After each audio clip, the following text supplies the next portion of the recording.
সবাইকে শুভেচ্ছা। আমরা আমাদের দৈনন্দিন রোগী দেখার মধ্যে একটি প্রশ্ন অনেক বেশি পেয়ে থাকি। সেটা হচ্ছে যে শরীরে রোদ লাগানোর সঠিক সময় কখন? আপনারা সবাই জানেন শরীরে রোদ লাগলে শরীরে ভিটামিন ডি তৈরি হয়, যেটি আমাদের মাংসপেশি এবং হাড়ের গঠনের জন্য অত্যন্ত গুরুত্বপূর্ণ। কিন্তু আমাদের সবার মধ্যে একটি ভ্রান্ত ধারণা রয়েছে যে সকালবেলা যে সূর্যরশ্মিটি পড়ে সেটিই মনে হয় আমাদের শরীরে ভিটামিন ডি তৈরি করে।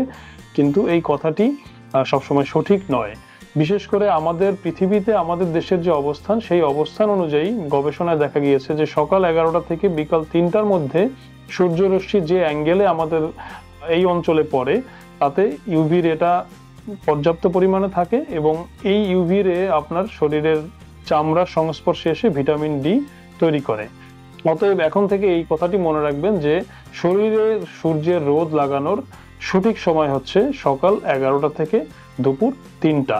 এর মধ্যে আপনি প্রতিদিন 15 থেকে 20 মিনিট অথবা আধা ঘন্টা আপনি যদি সূর্যের সংস্পর্শে যান, আপনার শরীরের জন্য অত্যন্ত ভালো হবে। সবাইকে ধন্যবাদ।